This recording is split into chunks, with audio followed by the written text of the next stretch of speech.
ہم وہی کہیں گے جو ہمارا دین ہم کو بتاتا ہے، عمل کرو تو تمہارا بھلا ہے۔ الحمدللہ رب العالمین والصلاة والسلام علی سید الانبیاء والمرسلین، اما بعد فاعوذ باللہ من الشیطان الرجیم، بسم اللہ الرحمن الرحیم۔ ان اللہ وملائکتہ یصلون علی النبی یا ایہا الذین آمنوا صلوا علیہ وسلموا تسلیما۔ اللہم صلی علی سیدنا وشفیعنا وحبیبنا ومولانا محمد وبارک وسلم صلاۃ وسلام علیک یا رسول اللہ صلی اللہ تعالی علیہ وسلم۔ پچھلی آیات میں زانی اور زانیہ کی سزا بیان کی گئی اور پاک دامن عورتوں پر تہمت لگانے والوں کی سزا کا ذکر ہوا، اور کوئی مرد اگر اپنی بیوی کے ساتھ میں کسی غیر مرد کو دیکھ لے تو کیا کرنا چاہیے، اس کے تفصیلی احکام بیان ہوئے۔ اب ان آیات کریمہ کے اندر حضرت ام المومنین عائشہ صدیقہ رضی اللہ تعالی عنہا پر جو تہمت لگائی گئی تھی، ان کی اس تہمت کا ازالہ اور پاک دامنی کا بیان رب تبارک و تعالیٰ نے ارشاد فرمایا، ان الذین جاؤوا بالافک عصبۃ منکم لا تحسبوه شرا لکم بل هو خیر لکم لکل امرئ منہم ما اکتسب من الاثم والذی تولی کبرہ منہم لہ عذاب عظیم۔ بے شک وہ یہ کہ یہ بڑا بہتان لائے، تمہیں میں کی ایک جماعت ہے، اسے اپنے لیے برا مت سمجھو بلکہ وہ تمہارے لیے بہتر ہے۔ ان میں سے ہر شخص کے لیے وہ گناہ ہے جو اس نے کمایا، اور ان میں سے وہ جس نے سب سے بڑا حصہ لیا اس کے لیے بڑا عذاب ہے۔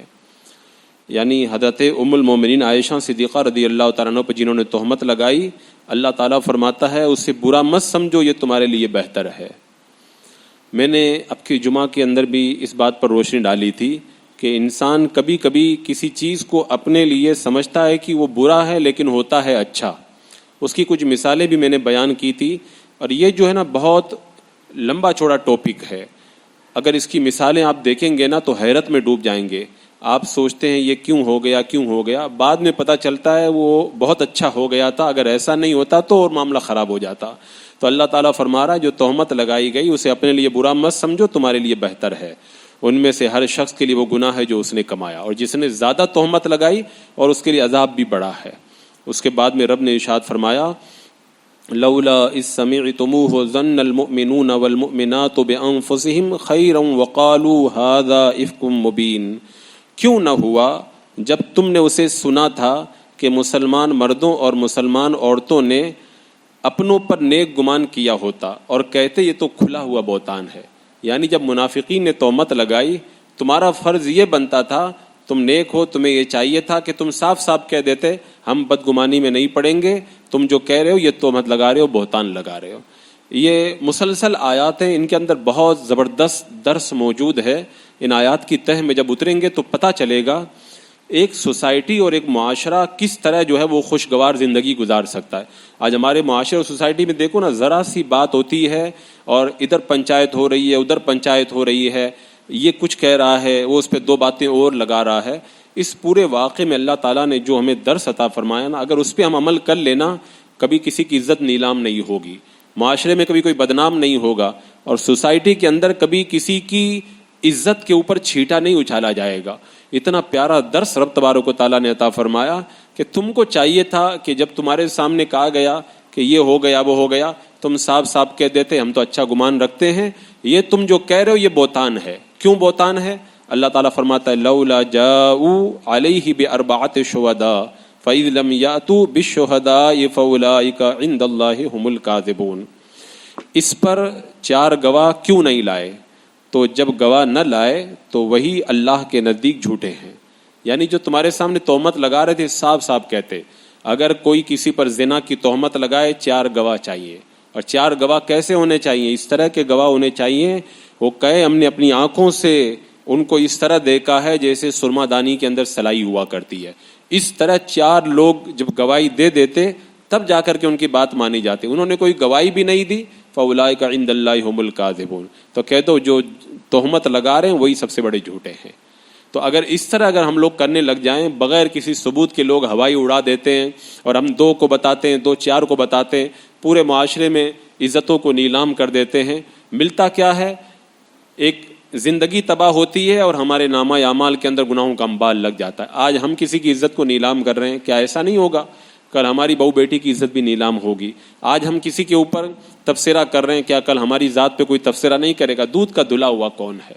تو یہ درس پر مشتمل پوری 10 آیتیں ہیں، ان کو میں انشاءاللہ تلاوت کروں گا اور ان میں جو ہمارے لیے بہت بڑا درس ہے اس کو بیان کروں گا، لیکن ان آیتوں کو سمجھنے کے لیے پہلے ضروری ہے اس پورے واقعے کو سمجھ لیا جائے، کیا ہوا تھا اور کیوں یہ آیتیں اتری تھی۔ اس کو سمجھ لیں گے تو ہمیں پورا جو ہے وہ آیتوں کا مفہوم سمجھنے کے اندر آسانی رہے گی۔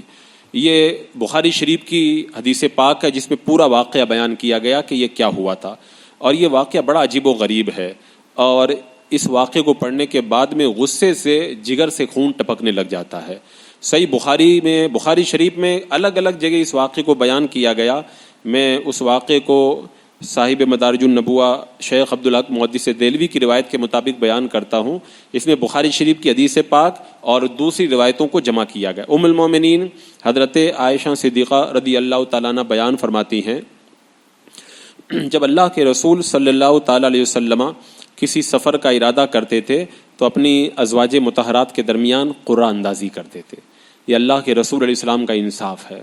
اگر میرے آقا علیہ السلام چاہیں کسی کو بھی اپنی بیوی کو سفر میں لے جائیں، کوئی آپ پہ رکاوٹ نہیں تھی، لیکن آج جو کہتے ہیں نا کہ اسلام عورتوں پہ ظلم کرتا ہے، انہوں نے میرے آقا علیہ السلام کی زندگی کو پڑھا نہیں۔ میرے آقا علیہ السلام سفر میں جا رہے ہیں، فرض نہیں آپ کے اوپر، پھر بھی چٹھی اچھال رہے ہیں، جس بیوی کا نام نکلتا تھا اسی کو سفر میں اپنے ساتھ میں لے کے جاتے۔ اتنا بڑا عورتوں کے ساتھ انصاف کرنے والا نبی، اور اس نبی اور ان کے دین کے اوپر اعتراض کرنے والوں کو ایک لمحے کے لیے یہاں پر رک کر کے سوچنا چاہیے۔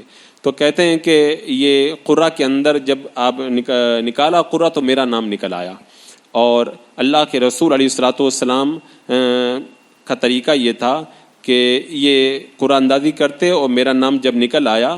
اب وہ غزوہ کون سا تھا بخاری شریف میں اس کا نام نہیں بتایا گیا۔ اصحاب سحر بیان کرتے ہیں کہ یہ غزوہ بنی المصطلق تھا۔ یہ جو واقعہ ہے یہ آیت حجاب نازل ہونے کے بعد کا واقعہ، یعنی پردے کا حکم آ چکا تھا۔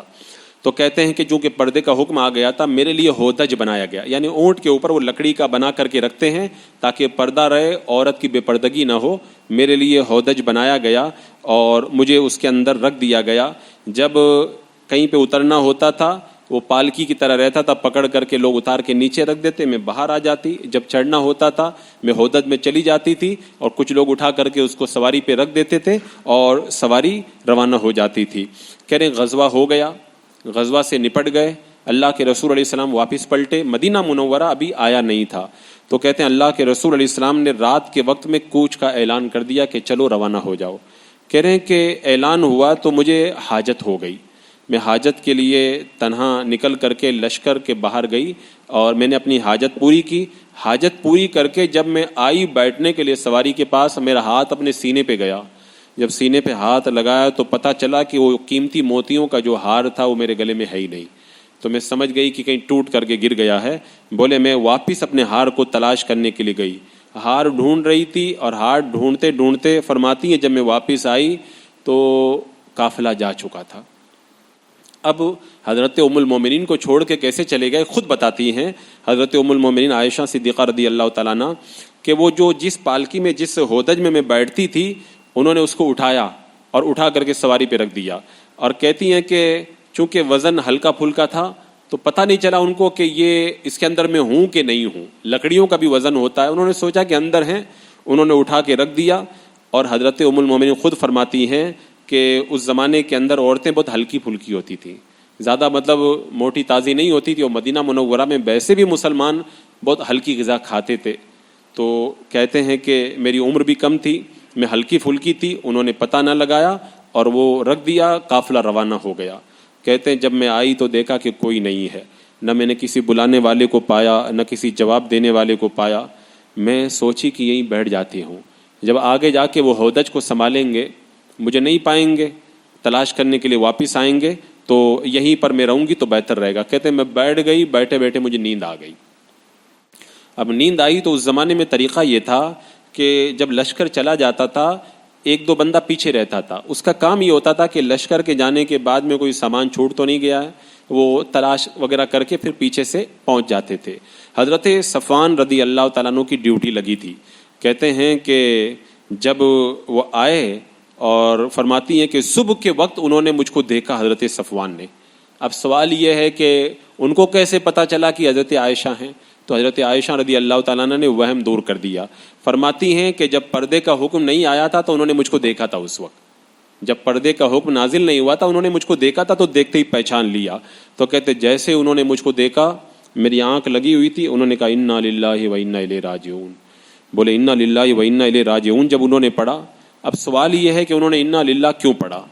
تو شارعین نے فرمایا کہ یا تو انہوں نے انا للہ اس لیے پڑھا کہ یہ تو بہت بڑی مصیبت ہے کہ حضرت ام المومنین پیچھے رہ گئی, اور یا اس لیے انا للہ پڑھا کہ ایک عورت اور تنہا میں مرد رہ گیا, منافقین کو پتہ چلے گا تو بڑا فتنہ اٹھائیں گے, اور بھی کئی وجوہات تھی. تو خیر انہوں نے انا للہ و انا الیہ راجعون پڑھا. تو کہہ رہے میں چمک کے اڑ گئی, آنکھ کھل گئی میری. جب میری آنکھ کھلی تو فوراً میں نے پردہ کر لیا. کہتے ہیں پردہ کیا, نہ انہوں نے مجھ سے کوئی بات کی نہ میں نے ان سے کوئی بات کی, بس انہوں نے جو انا للہ پڑھا تھا بس اتنا ہی میں نے سنا تھا. اب اس کے بعد میں وہ اونٹ لائے, انہوں نے اونٹ کو بٹھایا اور میں اونٹ کے اوپر سوار ہو گئی, اور سوار ہو کر کے جب سواری چلی چلتے چلتے مسلمانوں کے لشکر میں پہنچ گئی. جب میری سواری منافقین کے پاس سے گزر رہی تھی انہوں نے دیکھ لیا, تو ان میں سب سے بڑا بدماش جو تھا عبداللہ ابن ابی بن سلول. یہ جو میں نے ابھی آیت کریمہ میں پڑھا نا کہ اللہ تبارک و تعالیٰ نے ارشاد فرمایا والذی تولی کبرہ منہم لہو عذاب عظیم, ان میں سے وہ جس نے سب سے زیادہ حصہ لیا اس کے لیے سب سے بڑا عذاب ہے. یہ وہی ہے عبداللہ ابن ابی سلول منافق, یہ سب سے زیادہ فتنہ پھیلا رہا تھا. معاذ اللہ ایسا ہو گیا, حضرت عائشہ پیچھے رہ گئی, انہوں نے ایسا کر دیا, لوگوں کے اندر خلجان پیدا کرنے لگا. شیطان تھا, اس کا کام ہی یہی تھا. اب حضرت ام المومنین عائشہ صدیقہ رضی اللہ تعالیٰ عنہ پردے میں چلی, ان کو کچھ نہیں پتا چلا کہ کیا ہو رہا ہے. اب یہ فتنہ بڑھتا رہا. آپ کو پتا ہے جب افواہ پھیلتی ہے نا تو بروں کے ساتھ اچھے لوگ بھی مان لیتے ہیں کبھی کبھی. اب حضرت حسان, حضرت مستہ اور اسی طرح حضرت حمنہ اور دوسرے مسلمان بھی اس بھنور کے اندر پھنس گئے, اور وہ بھی ماننے لگ گئے کہ ہاں ایسا کچھ ہوا ہے, کیونکہ ان کو پوری اطلاع تھی نہیں اور وہ افواہ کا شکار ہو گئے. اب وہ کتنے لوگ تھے افواہ پھیلانے والے اس کا پتہ نہیں چل پایا. البتہ اللہ تعالیٰ نے قرآن پاک میں جو یہ ارشاد فرمایا عصبہ, اللہ تعالیٰ نے فرمایا جاؤ بلیف کے عصبہ. عصبہ کا لفظ عربی زبان کے اندر 10 سے لے کے 40 تک بولا جاتا ہے. تو اس کا مطلب ہوا کہ وہ 10 سے لے کے 40 تک کی ایک پارٹی تھی, گروہ تھی. تو اب یہ انہوں نے جب افواہ پھیلانی شروع کی, اور حضرت ام المومنین فرماتی ہے میں مدینہ گئی, مدینہ منورہ پہنچ کے میں بیمار ہو گئی. 1 مہینے تک میں بیمار رہی. مجھے نہیں پتا تھا کہ باہر کیا ہو رہا ہے, میں تو گھر میں پردے میں تھی, مجھے کچھ بھی نہیں پتا تھا. میں تو بیمار ہو گئی تھی اور 1 مہینے تک بیمار رہی. کہتے ہیں لیکن ایک بات مجھ کو سمجھ میں نہیں آتی, اللہ کے رسول صلی اللہ تعالیٰ علیہ وسلم جب میرے پاس آتے تھے تو آپ کا جو محبت کا جو ایک انداز تھا وہ میں آپ کا مزاج مبارک کچھ بدلا بدلا سا دیکھ رہی تھی.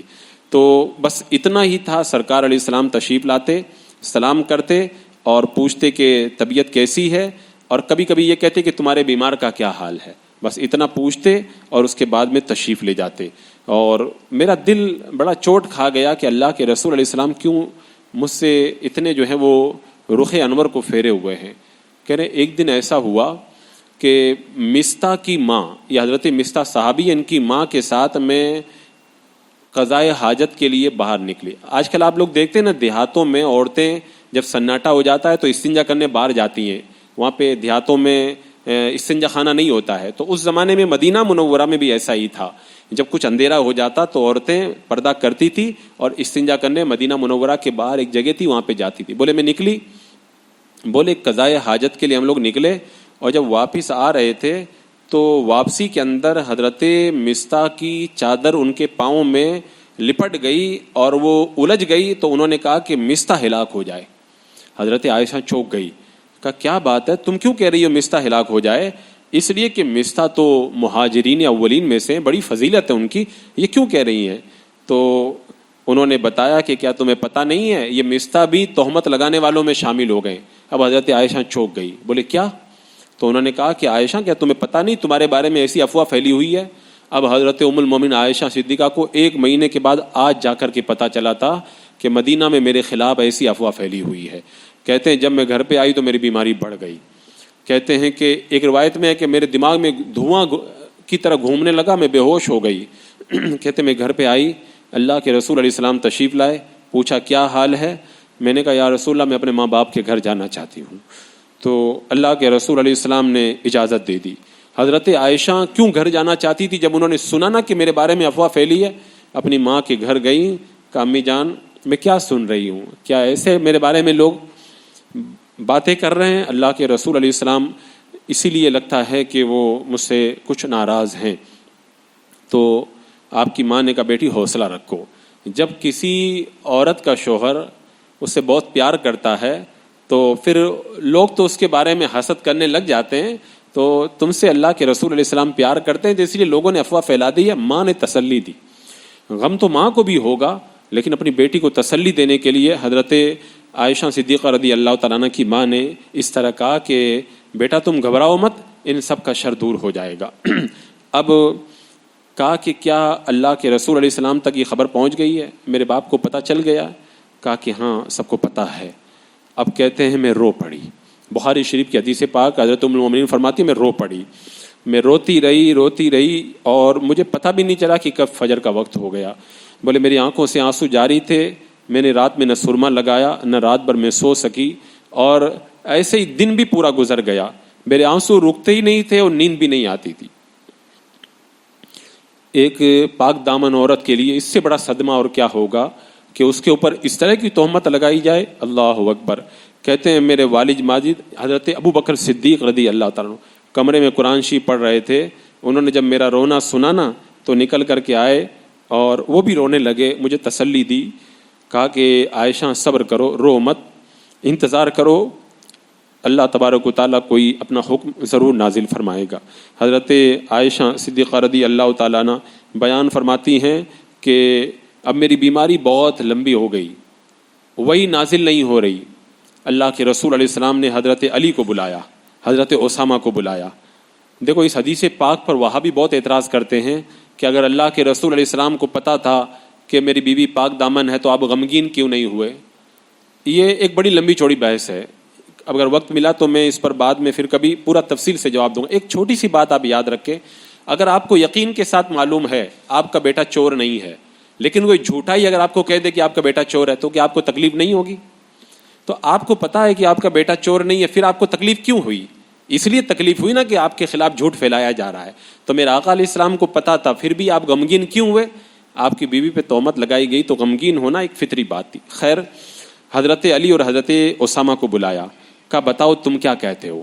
حضرت اسامہ نے کہا یا رسول اللہ ہم آپ کی اہل کے بارے میں بھلائی کے سوا کچھ نہیں جانتے، یعنی آپ کی اہلیہ محترمہ تو پاک صاحب ہیں، ہم بھلائی کے سوا کچھ نہیں جانتے۔ حضرت علی نے کہا یا رسول اللہ آپ غم نہ کریں، اللہ نے آپ کے لیے تنگی نہیں رکھی ہے، عائشہ کے سوا بہت ساری عورتیں ہیں، اور میں کیا کہوں، آپ باندی سے پوچھ لیں جو گھر میں کام کرتی ہے، وہ زیادہ بہتر جانتی ہے، وہی بتا پائے گی۔ اب حضرت بریرہ جو باندی تھی حضرت عائشہ کی خدمت کرتی تھی، میرے آقا علیہ السلام نے ان کو بلایا، کہا تم بتاؤ کیا عائشہ کے بارے میں تمہیں کوئی شک و شبہ ہے؟ انہوں نے کہا یا رسول اللہ قسم ہے اس ذات کی جس نے آپ کو حق کے ساتھ بھیجا ہے، میں نے عائشہ میں اس طرح کی کوئی بات نہیں دیکھی ہے۔ وہ ایک کم عمر کی لڑکی ہیں، بے سمجھ لڑکی ہیں، وہ سو جاتی ہیں، بکری آتی ہے آٹا کھا کے چلی جاتی ہے، آٹا گوندھ کے رکھا رہتا ان کو پتہ بھی نہیں چلتا، وہ ایسی نہیں ہے یا رسول اللہ۔ تو مطلب یہ تھا کہ میں ان میں کوئی عیب نہیں جانتی ہوں، یہ بخاری شریف کے اندر ہے۔ لیکن ایک دوسری روایت میں حضرت عمر فاروق رضی اللہ تعالیٰ عثمان غنی وغیرہ سے بھی پوچھا، حضرت عمر فاروق نے کہا یا رسول اللہ، اللہ تعالیٰ آپ کے جسم پر مکھی نہیں بیٹھنے دیتا، کیونکہ وہ مکھی ناپاک جگہ پر بیٹھتی ہے، اس کے پاؤں ناپاک ہو جاتے ہیں، وہ آلودہ ہو جاتے ہیں، اللہ تعالیٰ اس مکھی کو آپ کے جسم پر نہیں بیٹھنے دیتا۔ وہ اللہ تعالیٰ کیسے گوارا کرے گا کہ جو اس طرح کی عورت ہو اس کو آپ کے ساتھ میں رکھے؟ ایسا ہو ہی نہیں سکتا۔ حضرت عثمان غنی رضی اللہ تعالیٰ عنہ کا آپ کا سایہ زمین پہ نہیں پڑتا، کیونکہ ہو سکتا ہے کہ زمین ناپاک ہو اور آپ کا سایہ زمین پہ پڑے، اللہ تعالیٰ کو یہ گوارا نہیں ہے. تو جو پروردگار عالم آپ کے سائے کی حفاظت کرتا ہے، کیا وہ آپ کی زوجہ محترمہ کی حفاظت نہیں فرمائے گا؟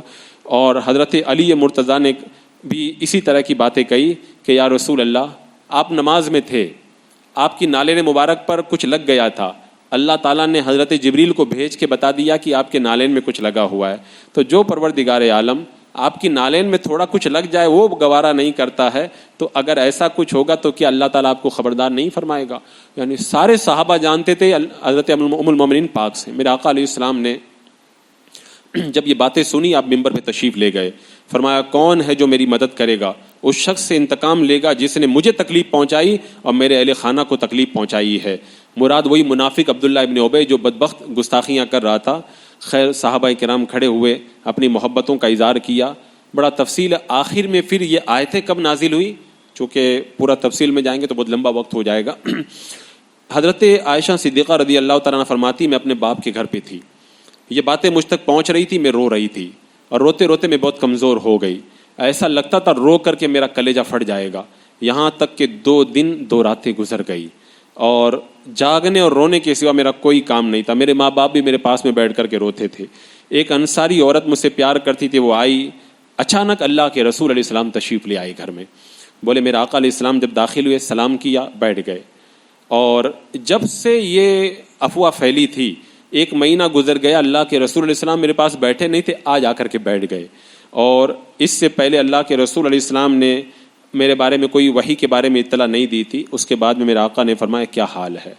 میری ماں نے بتایا بہت تیز بخار ہے. پہلے تو بخار تھا، اب تو غم کا بخار چڑھا تھا. اللہ کے رسول علیہ السلام نے کلمہ شہادت پڑھا.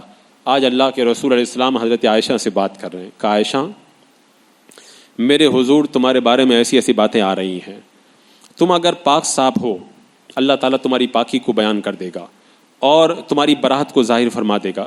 لیکن عائشہ اگر تم سے گناہ ہوا ہے تو تم بتا دو، اللہ سے استغفار کرو، اللہ توبہ قبول کرنے والا ہے. اللہ تبارک و تعالیٰ تمہاری توبہ کو قبول فرمائے گا، تو اللہ تبارک و تعالیٰ تمہاری بخشش کو نازل فرما دے گا. حضرت عائشہ صدیقہ رضی اللہ تعالیٰ نے بیان فرماتی ہیں، بخاری شریف کی حدیث پاک ہے یہ، کہ جب اللہ کے رسول علیہ السلام نے مجھ سے یہ کہا نا تو میرے جو آنسو بہ رہے تھے نا بند ہو گئے، میں نے رونا بند کر دیا. اب میری آنکھوں میں ایک بھی قطرہ نہیں تھا. میں نے اپنے باپ سے کہا کہ آپ جواب دیجئے. میرے باپ نے کہا کہ بیٹا میں کیا کہوں. میں نے اپنی ماں سے کہا امی جان آپ جواب دیجئے اللہ کے رسول علیہ السلام کو. تو ماں نے کہا کہ بیٹی مجھ کو بھی نہیں سمجھ میں آتا میں کیا کہوں. ابھی کم عمر بچی ہیں حضرت عائشہ، زیادہ عمر نہیں ہے، جو ہے وہ کم عمر ہے، مطلب بلوغت ہے لیکن بالغ ہونے کے باوجود بھی ابھی بہت کم عمر کی ہے. لیکن اللہ تعالیٰ نے کتنی فراست عطا فرمائی تھی. اللہ کے رسول علیہ الصلوۃ والسلام نے جب کہا نا تو کہتے ہیں کہ میں بول پڑی. میں نے کہا یا رسول اللہ میں کم سال کی لڑکی ہوں، میں نے زیادہ قرآن نہیں پڑھا ہے. بلا شبہ خدا کی قسم اس سلسلے میں جتنا کچھ آپ نے سنا ہے اور جتنا کچھ آپ کے دل میں ہے اور آپ نے اس کی اگر تصدیق فرمائی ہے، اب میں اس کے بارے میں کیا عرض کروں. اگر آپ نے اگر اس کو مانا ہے یعنی بالفرض، تو میں کیا عرض کروں. اگر میں کہوں کہ میں اس سے پاک ہوں تو آپ میری بات مانیں گے نہیں، اور اگر میری بات کا آپ یقین نہیں کریں گے، اور اگر میں کہہ دوں کہ ہاں میں نے ایسا کیا ہے تو اللہ تعالیٰ خوب جانتا ہے کہ میں پاک ہوں. تو خدا کی قسم کھا کر کے میں کہتی ہوں میں اپنے بارے میں اور آپ کے بارے میں کوئی مثال نہیں پاتی. بس میری مثال بس یہی سمجھ لیجئے جو حضرت یعقوب علیہ السلام نے کہا تھا. حضرت یعقوب علیہ السلام نے حضرت یوسف علیہ السلام کا جب مسئلہ پیش آیا تو کیا کہا تھا؟ اللہ تعالیٰ فرماتا حضرت یعقوب علیہ السلام نے کہا تھا فصبر جمیل واللہ المستعان علی ما تصفون. وہ جو بھائی آئے تھے نا، کام یوسف کو لے گئے تھے گھمانے کے لیے، ایک بھیڑیا آیا اور یوسف کو کھا کر کے چلا گیا. حضرت یعقوب علیہ السلام سمجھ گئے تھے جھوٹ بول رہے ہیں یہ لوگ، لیکن حضرت یعقوب علیہ السلام نے کچھ نہیں کہا. فصبر جمیل واللہ المستعان علی ما تصفون. اب صبر جمیل ہی ہے، اللہ ہی مدد کرنے والا ہے. حضرت عائشہ کہتی ہیں کہ انتہائی حزن و ملال کی وجہ سے جو ہے میری یہ کیفیت ہو گئی، اور ابھی یہ سب باتیں چلی رہی تھی. اس کے بعد میں اللہ کے رسول علیہ السلام وہاں سے اٹھے بھی نہیں تھے، وہیں بیٹھے ہوئے تھے ابھی، اور میرے گھر والے بھی کوئی ہلے بھی نہیں تھے. تبھی اللہ کے رسول علیہ السلام پر وحی کا اثر ظاہر ہوا. اور آپ کے اوپر شدید کیفیت وہ وحی کی طاری ہوئی اور آپ کی پیشانی مبارک سے موتیوں کی طرح پسینے کے قطرے ٹپکنے لگے. جب وحی نازل ہوتی تھی تو پسینہ آ جاتا تھا وحی کی ہیبت کی وجہ سے. جب یہ گرانی دور ہوئی اللہ کے رسول علیہ الصلوۃ والسلام نے تبسم فرمایا, آپ مسکرانے لگے, اور مسکرا کے سب سے پہلی بات میرے آقا نے کہا, عائشہ اللہ تعالیٰ نے تمہاری پاکی کو بیان کر دیا ہے. تو ماں نے کہا بیٹی اللہ کے رسول کا شکر ادا کرو. تو حضرت عائشہ جو ہے ان پر ایک عجیب کیفیت طاری ہو گئی کہ اللہ نے میرے بارے میں قرآن اتارا, اتنی میری اللہ تبارک و تعالیٰ نے جو ہے مجھ کو عزت عطا فرمائی, ایک کیفیت طاری ہو گئی. تو بڑے ناز اور انداز سے انہوں نے یہ بات کہی کہ میں تو اپنے رب کا شکر ادا کرتی ہوں جس نے میری پاکی کو بیان فرمایا ہے. اور الحمدللہ منافقوں اور دروغگویوں کا منہ کالا کر دیا. اور پھر اللہ کے رسول علیہ السلام نے پڑھا اعوذ باللہ من الشیطان الرجیم, یہی آیت کریمہ تلاوت کی, ان الذین جاؤوا بالافک عصبۃ منکم لا تحسبوا شرا لکم بل هو خیر لکم, بے شک جنہوں نے بہتان اٹھایا وہ تم میں سے عصبہ ہے, ایک جماعت ہے, اسے اپنے لیے برا نہ سمجھو بلکہ وہ تمہارے لیے بہتر ہے. اس کے بعد میں اللہ نے سورہ نور کی 10 آیتیں جو نازل فرمائی تھی, میرے آقا علیہ السلام نے ان آیتوں کو پڑھا, صحابہ کرام کو مسجد نبوی میں جمع کیا اور تمام آیتوں کو ان کو پڑھ کر کے سنایا. ایک عجیب سما طاری ہو گیا. حضرت عائشہ صدیقہ رضی اللہ تعالیٰ عنہ کی شان میں یہ آیتیں پڑھ چکے تو جنہوں نے تہمت لگائی تھی سب کو بلایا, اور کسی مسلمان پاک دامن عورت پر جب تہمت لگا دے کوئی تو اس کو 80 کوڑے مارے جاتے ہیں, اور وہ 80 کوڑے ان سب کو مارے گئے. اب حضرت عائشہ صدیقہ رضی اللہ تعالیٰ عنہ کا وجد دیکھو, اللہ اکبر. حضرت عائشہ رضی اللہ تعالیٰ عنہ نے بڑی پیاری بات فرمائی. آپ فرماتی ہیں کہ مجھے ایسا نہیں معلوم تھا کہ اللہ تعالیٰ میرے بارے میں قرآن نازل فرمائے گا. ہاں میں یہ سمجھتی تھی کہ اللہ تعالیٰ میری پاکی کو بیان کر دے گا, اپنے نبی کو خواب میں بتا دے گا, یا اللہ تبارک و تعالیٰ کسی اور طریقے سے اپنے محبوب کو خبردار فرما دے گا. لیکن خدا کی قسم مجھے ایسا خیال نہیں تھا کہ میرے بارے میں قرآن اترے گا, اس کو پڑھا جائے گا. اب حضرت عائشہ کی جب پاکی بیان ہوئی تھی اس زمانے میں, آج جو ہے وہ صدیاں گزر گئی ہیں, آج بھی محراب و منبر سے حضرت ام المومنین عائشہ صدیقہ رضی اللہ تعالیٰ عنہ کی پاکی کو بیان کیا جاتا ہے. اسی لیے علماء نے فرمایا معاذ اللہ, آج اگر کوئی حضرت عائشہ رضی اللہ تعالیٰ عنہ کے بارے میں اگر کوئی اس طرح کی بات کہہ دے تو وہ کافر ہو جائے گا, قرآن کا انکار کرنا لازم آئے گا. تو یہ 10 آیتیں اس موقع پہ نازل ہوئی اور جن میں حضرت عائشہ رضی اللہ تعالیٰ عنہ کی پاکی کو بیان کیا گیا. اب ان آیتوں میں جو حکمتیں اور جو اسرار ہیں, رموز ہیں, انشاءاللہ اس کو میں آگے درس میں انشاءاللہ بیان کرتا ہوں. بسم اللہ الرحمن الرحیم. اللهم صل على سيدنا مولانا محمد مبارک وسلم صلاۃ و سلام علیک یا رسول اللہ صلی اللہ تعالی علیہ. یا اللہ یا رحمان یا رحیم العالمین, اپنے محبوبین کے صدقے میں مولا قرآن کے نور سے ہمارے سینوں کو معمور فرما دے. قرآن پڑھنے, سمجھنے, عمل کرنے, اس کو عام کرنے کی توفیق عطا فرما. ایمان پہ زندگی, ایمانی پر خاتمہ عطا فرما. ربنا تقبل منا انك انت السميع العليم وتب علينا انك انت التواب الرحيم. ان الله وملائكته يصلون على النبي يا ايها الذين امنوا صلوا عليه وسلموا تسليما. اللهم صل على سيدنا وشفيعنا وحبيبنا مولانا محمد وبارك وسلم صلاة وسلاما عليك يا رسول الله. سبحان ربك رب العزة عما يصفون والسلام على المرسلين والحمد لله.